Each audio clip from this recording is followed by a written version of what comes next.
Hello everyone, welcome back to my YouTube channel DMLT notes, जिसमें आज हम देखेंगे बायोकेमिस्ट्री में हमने लास्ट देखा था प्रोटीन क्या होता है और प्रोटीन के कंपोजिशन ऑफ प्रोटीन देखा था, जिसमें अब हम देखेंगे classification of protein. Classification of protein में क्या है, क्लासिफिकेशन टू पार्ट्स में डिवाइड है on the basis of chemical composition, shape and solubility, and second है on the basis of structured organisation of protein. तो बेसिस में क्या है, थ्री पार्ट्स में again divided, simple protein, complex या conjugated protein, and third है derived protein. On the basis of structure पे 4 types में प्रोटीन डिवाइडेड है, primary structure, secondary structure and tertiary structure and quaternary structure. प्राथमिक, द्वितीयक, तृतीयक and चतुर्थक। सबसे पहले हम देख लेते हैं हमारा on the basis of chemical composition, shape and solubility वाला first simple protein. Simple protein क्या है, यह सिर्फ अमीनो एसिड से बने होते हैं।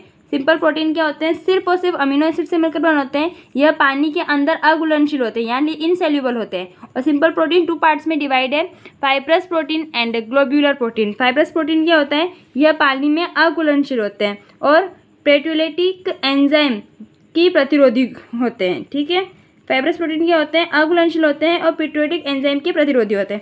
फाइब्रस अगेन 4 टाइप्स में होते हैं, collagen, elastin, keratin and myosin ओसिन।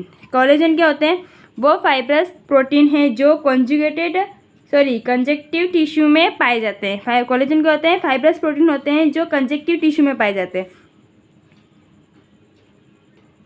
And elastin क्या है, ये इलास्टिन ऊतक में प्रेजेंट होते हैं, यानी इलास्टिक टिश्यू में प्रेजेंट होते हैं। इसके बाद देख लेते हैं हम केराटिन क्या होता है, हेयर एंड नेल्स में प्रेजेंट होते हैं। और मियोसिन मसल्स में प्रेजेंट होते हैं। ओसिन टीथ और बोन में पाए जाते हैं। मियोसिन मसल्स में, ओसिन टीथ एंड बोन में, and keratin hair and nails में प्रेजेंट होते हैं।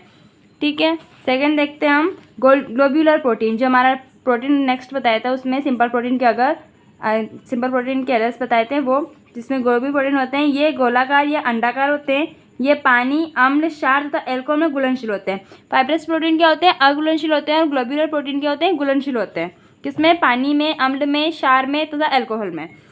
ठीक है, सेकंड देख लेते हैं हम कॉम्प्लेक्स प्रोटीन। कॉम्प्लेक्स प्रोटीन क्या है, यह वह प्रोटीन होते हैं जिसमें प्रोटीन या अमीनो एसिड्स के साथ अप्रोटीनी भाग भी जुड़ा रहता है। कॉम्प्लेक्स प्रोटीन में क्या होता है, प्रोटीन के साथ कुछ अप्रोटीनी भाग भी जुड़े होते हैं। जैसे कॉम्प्लेक्स प्रोटीन में आते हैं nucleoprotein, mucoprotein, glycoprotein, chromoprotein, lipoprotein, metalloprotein, phosphorus protein. और ग्लाइकोप्रोटीन जो होते हैं उसमें अगेन होते हैं plasma glycoprotein and mucin glycoprotein. ये सारे कॉम्प्लेक्स प्रोटीन के अगेन पार्ट्स होते हैं। ठीक है, अब देख लेते हैं हम डिराइव्ड प्रोटीन। डिराइव्ड प्रोटीन क्या होता है, primary derived protein and secondary derived protein.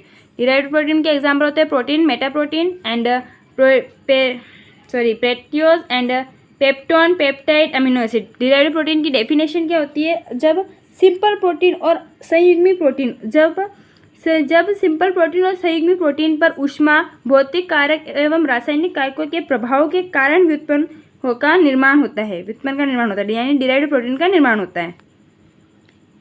Thank you everyone. यदि आपको वीडियो अच्छी लगे तो वीडियो को लाइक, शेयर और चैनल को सब्सक्राइब जरूर करें।